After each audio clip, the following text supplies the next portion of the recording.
It's time for our favorite plays of the month, our stats, and an update on our Beastly Game Challenge. Hey gamer friends, I'm Danielle. And I'm Josiah, and we are ready to roll. All right, so let's go right into our monthly stats. Yeah. We had 74 plays in the month of March. There were 6 new to us games, which I don't know if that's lower or not. I have to go back and look at our other stats. It depends. Yeah, it's pretty average. We have a lot in December, obviously. That's true. Yeah, I don't know. Anyway, it'd be interesting to see how that moves from month to month. Our most played game was Lord of the Rings. Trick-taking. The Two Towers trick-taking. Yes. Yeah. And it was also the game that we spent the most time playing, which makes sense because we spent like a whole afternoon playing that game. Yes. It was really fun. It was. We had 19 gaming days, which I feel like is pretty good. That's a lot of gaming days when you think about it. It is, yeah. And our H index was 2. That's low. That is low for us. Normally we're at 4. Yes. That's like our sweet spot is we're at 4. Yeah. And then we played with 5 different players. That's our normal. We usually have a gaming group of 4 and then we have a gaming group of 3. And then of course we're included in both of those. So, so it's 5 people. Yeah. And of course the most important stat is that he has the bigger win percentage for March. Boo. Taking it back over. Yeah, I wasn't too happy about that one. Yeah, you'll notice I don't win those very often, but every once in a while I'll sneak one in. You do, yeah. All right, now an update on our Beastly Game Challenge from the month of March. Mm-hmm. We had planned to play 5 Beastly games. Yes. And what that meant was they take a long time, or they're complicated or hard to set up, or any number of those things together. They were just games that may not initially be easy to get to the table. That's right, exactly. Yeah, or new to us and having a bigger rule set that you have to go through, things like that. So we ended up only getting through 3 of our 5 chosen Beastly games, so a little bit disappointing in that. The ones that we did get through are Endeavor Deep Sea, Kinfire Chronicles, and Vantage. I will say though, okay, so we had 3 new games, so we prioritized the newer games, and so we had never played any of those. We got all of those to the table, and 2 of them we played more than once. That's true. And so really we hit our 5... we played 5 times. 5 plays of Beastly games. We just didn't hit the 5 games. Yeah. All right, so with Vantage, this was new to us. It's a very different style game because you're kind of dropped off in these different areas. It's a cooperative game, but you're kind of doing your own thing in a way. That's true. So it's a really weird... So different. Yeah, a weird cooperative style game. And it's like a sandbox open world type board game, which we're not really used to. Correct. Yeah. And so you can go wherever you want and you can do whatever you want. But there's a different cost for actions, but you don't necessarily know the cost until you choose to do that action. Yeah. And so it took us a little bit to kind of really get the hang of it. And even still, I felt like we weren't playing very optimally. Yeah, definitely not. So we played through this one twice, and we still have a lot of work to do as far as how to optimize your turns a little bit better, because it seemed like we were falling short. Yeah, absolutely. In that way. 100%. But I like the game, and I think it has a lot of potential. So I know a lot of people didn't like it. It was kind of polarizing, right? It is, yeah. So I think that if you go in with the expectation that it's a very different style of game, then I don't think you'll be disappointed in the game. Yeah. I think for me, it's to be determined. Yeah, I get that. I don't know yet how I feel about it. I need to play some more. I get that. Because there was, the first playthrough was virtually all figuring out how to play the game. Right. And then the second playthrough was starting to kind of figure it out a little bit. And so I need probably a couple more plays before I can make a determination on whether or not I like it. I agree with that because it's got some nuances to it. I don't want to give too much away because, they want you to be able to discover things as you go through the game. Yeah. So. Next one we played was Kinfire Chronicles. And this was probably, I don't know. I liked this one a lot. I'll say that. So this is in the Kinfire world, but it's completely different than the Kinfire Delves. Yeah, which was our only experience with the Kinfire. So. Yes, yeah. So it's sort of an adventure type card game that has fighting in it and choices that you make. There was a really cool session where we got to do some shopping in a little village and things like that. Anyway, I really like this one. I really am excited to dive into this one. It's a lot more right up my alley. Yeah, because it's that campaign style game, and also it has a lot of fighting in it. So it's like a battler campaign. Yeah. So yeah, definitely up your alley in that way. Yeah. But it does have some other elements as well. It does, yeah. And we played Endeavor Deep Sea. That one was new to us. I really liked this one. It had some very interesting choices. You're recruiting characters, which allow you to do more actions on your turn. There's tracks that you're going up as you go through the game that are allowing you to do more on your turn. Yeah. So it's like learning how to kind of combo, but like really just get an engine going. It is an engine really builder. what it is. Yeah. And so you're moving along on the sea or under the sea. Right. You're kind of diving down and very interesting. You really love the theme of this. Yep. And I really liked it. Yeah. I really enjoyed this game. I thought there was a lot of really good decisions that I could make in the game, and I enjoyed all of them. Yeah, I think this is one that I am going to really love. So, yeah. All right. That was our Beastly Game Challenge. Yep. All right, so now it's time for our top 5 plays of the month. Yay. I know. Coming in at number 5 for me was Kinfire Chronicles. For all of the reasons that we said, it was really fun to get out and play this new campaign style game. Yeah. We had a good time with it. One thing that I really enjoyed about this game is I was intimidated. You see the box and it's like giant. Yeah. And so it's one of those games that I'm like, oh, that's going to take me a while to learn because I'm the rules person. Yes. I learn the games. But this one was so easy to get into because they kind of walk you through like, okay, now just play this scenario after you've learned a few rules. And then they add a new rule book as you go through the scenarios, and they're all like real thin. And so it's like they're teaching you mechanics as you go, and it made the game really easy to jump into. Yeah, I love when games do this. One of the things for me is learning a heavy rule set game is like just very tedious for me. Yes. In fact, I have a hard time like not getting tired and falling asleep. But when you have a game like this, you get to jump in like really quickly, and then they trickle the rules to you, which is a way more palatable way for me to ingest rules. Yes. And so I love this style of rules, and the game is just really fun in the way that it introduces you into the game and gets you into it. I think they did a great job with that. Number 5 for me was Seven Wonders Duel, and this is a game that I played a lot of in March, and I had such a great time with it. Most of my plays in the Wonders, I don't know what you would call it, the Wonders universe or whatever, was with Lord of the Rings Duel from Middle-earth, which I love also.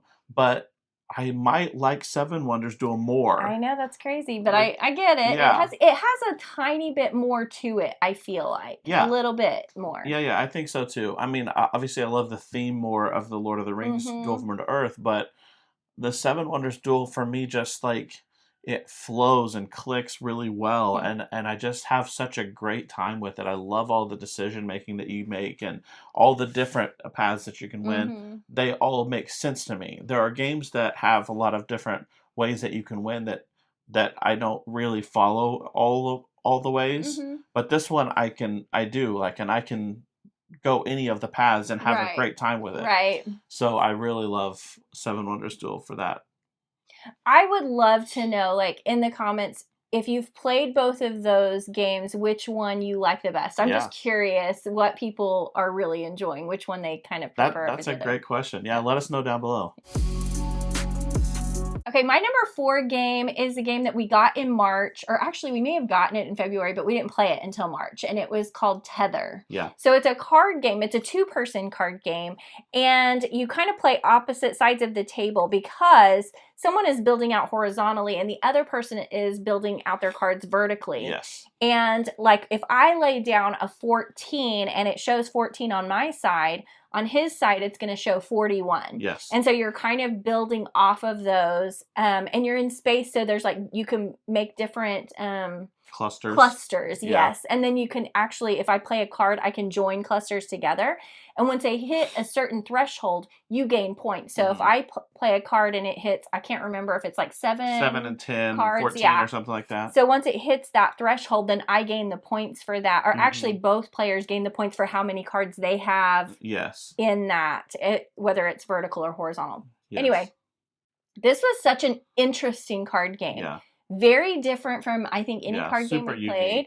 And I really enjoyed it. It made me want to play it again. It is part of our card clash. Yep. So it'll be interesting to see like where that ends up. And as we add other players, like because our gaming group is going to play it. Yes. And I'm interested to see how they think of the game and like where it ends up in the big scheme of things. Yeah, I was going to say it's going to be interesting to see what it's like at 4 players versus 2 players. I think it's only a 2-player game. Oh, it's only 2 players. That's right. There may be a 4-player variant. I can't remember. It's possible, but it is a 2-player game, so we'll have to play it separate. Yeah. I love the uniqueness of the game. I've not come across a game that was like that. I haven't either. That had that sort of play style where we're playing off of the same cards, but I'm playing horizontally, you're playing vertically, and the cards are mirrored versions of each other to the other person. Very interesting. I thought that was so cool and so interesting.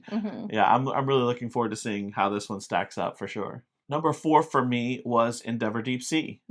Yeah, so I talked a little bit about what I enjoyed so much about this, but I loved the engine building that you got to do with the, I can't remember what they call them, the divers or the characters or whatever they are.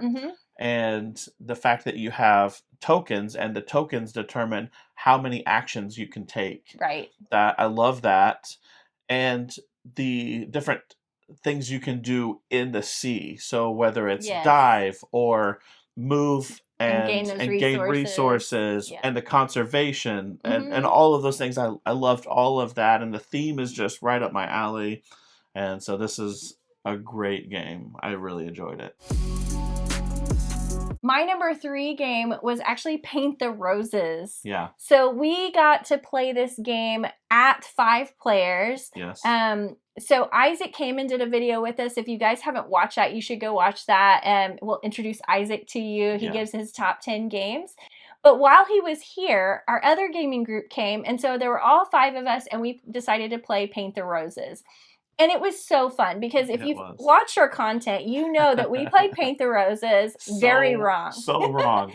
And when we played it on BGA, we were like, wait a minute, what's happening? Yeah. Something is different. And then we had to figure out how to play it right. Yes. Based on what they were doing on BGA. Yeah, so that's one of the good things about BGA. It makes you play the game correctly.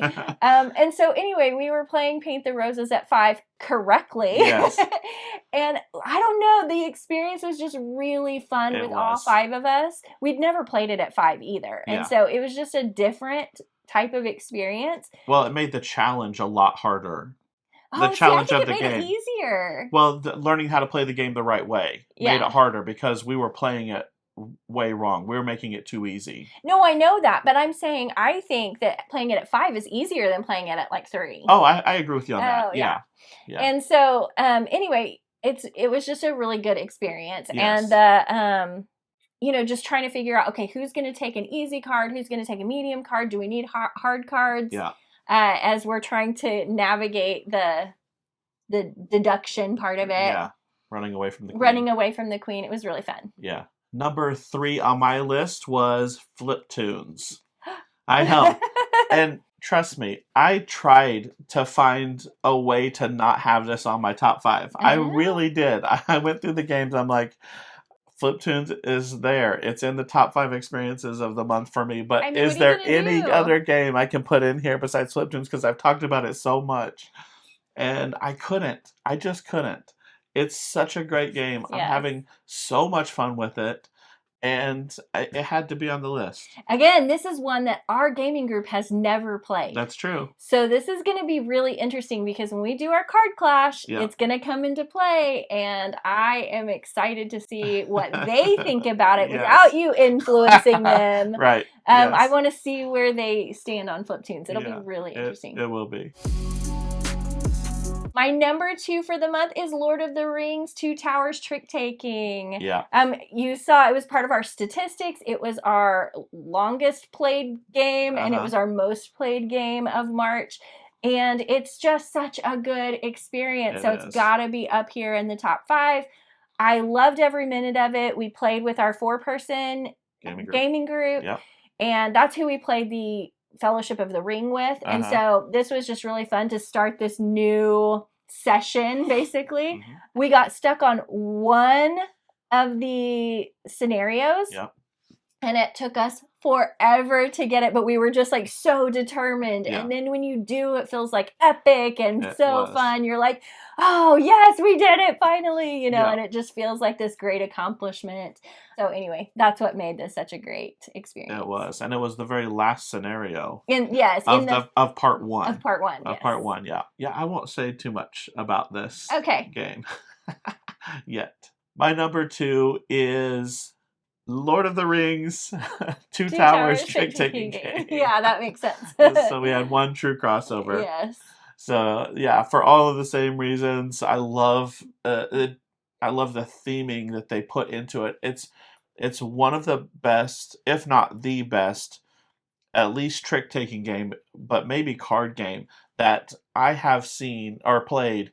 Don't ever, for any reason, do anything to anyone, for any reason, ever, no matter what, no matter where or who you were with.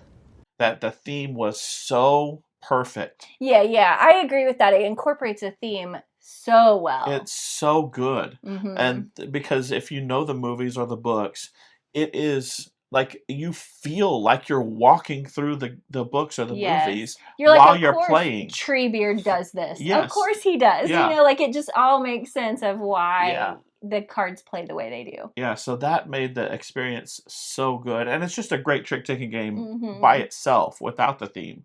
But man, it made it so much better. I agree. All right, my number 1 game of March was Endeavor Deep Sea, which we've already talked about, so I won't talk about it too much. Yep. But I really, really liked the actions in this game, and I like that you have to try and figure out, okay, I need to gain this so that I can do better actions. Yeah. And I think you ended up winning this. I did. Yeah, and we've only played it the one time, but it was so much fun. And this is a game that I could really see going up my list because I enjoyed it that much. And so I'm really excited to get this one back out. I want to play it again because I really enjoyed that play of it. Yeah. Before we played this game, I wasn't sure if I was going to like it. I was like, I love the theme. Yeah. But I've played games that I love the theme before and I didn't like it, and it felt like it was going to disappoint me, but it did not. It's a great game. Yes. My number 1 is Kinfire Chronicles, of course. Yeah. It's a campaign, sort of has an RPG feel style card game where you're doing a lot of fighting and traversing, and it's got a little bit of choose your own path in it. A little bit. It's limited, but it's there. And we got to do in one of our plays a session where you got to be at this little village and shop and spend some of your money, and I loved that part of it. It's just, and the Kinfire universe, I just really enjoy. I think they do a really great job as a card battler. Yeah, I agree with that. And I just like the I don't know if it's necessarily a big story. I mean, obviously this has some story in it, but I like the world that they've developed. Yeah. So I enjoy the world and why you're doing the things you're doing is really just a fun, interesting little element. Yeah, and I love the cooperation that they add into it with each other. So like even on your turn, it's not like we take turns together, but you take your turn and I take my turn, but you can help each other. Yes, you can boost each other. Stuff. Yeah, and I really love that. And I also love the mechanic of once you don't have any actions in your hand, I should say, you get to flip your lantern. Yes. And then you have a really powerful card that you can use. That's right. I love that so much. Okay, so now it's the part of the video we dislike the most. I know. It's our skippable games. It's true. We only have one. Yes. For March. So that's good. I count that as a win. I do too. The skippable game for March is Fantasy Realms Greek Legends. This is so disappointing. So disappointing. I love Fantasy Realms. And it is one of my top card games. Yes.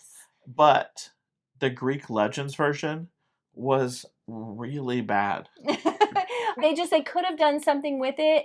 There is an extra mechanic in the Greek Legends where you can send your characters or whatever to the afterlife. Yeah. And so it's a separate discard pile, but it counts against you at the end of the game. But there's not enough cards that mitigate that to really utilize that afterlife well, right. I feel like. Yeah. And so you're like, that's really just a detriment to me. I might as well just discard into the normal discard because it doesn't hurt me. Yeah.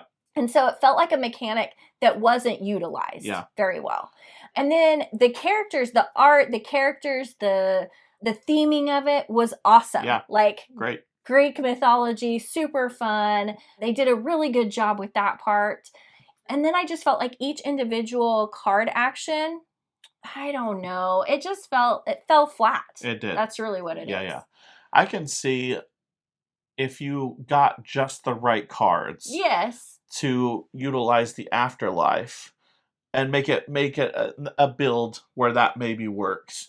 But the problem is so many of the cards have an afterlife effect that if you aren't building specifically for that, at least in the plays that we had, it felt like there was just a wasted mechanic on your card. That's right. And on a bunch of them. Right. And so it just felt so much less powerful and so much less fun than the Fantasy Realms that we have. The original Fantasy Realms. Yeah. That's right. Yeah, I felt like you couldn't build as well as you want to. And in fact, like if you were going after those cards for the afterlife, the game is a very quick card game. It is, 10 cards are discarded and the game's over. Yeah. And so I feel like because it's so fast, you actually don't have time to like sift through the cards to find the right cards to do that. And Fantasy Realms in and of itself has that as an issue, I think, because there are certain cards that match with other cards and you have to know what to get rid of. So, I mean, there is an element of that in the original. I just felt like the cards comboed well in the original better than they did in this one. Especially when we played it at 4. Yes. Because the game felt like it was over in a flash. I know. It was so fast. I mean, it was literally like 2.5 revolutions of the table and you're done. Yes, because nobody's doing the afterlife stuff. Right. So it's just like, it's over. So anyway, that for us is a skippable game. Yeah. All right, so that's it. That's everything we played for the month of March. Yeah. Let us know down below in the comments what games have you been playing lately and what games surprised you recently. If you enjoy our monthly recaps, please be sure to like and subscribe to the channel. If you haven't already, check out our video about our April challenge, which is our card clash. We're doing a whole bracket of card games. Yep. Check out that video and we will see you next time. Bye. Bye.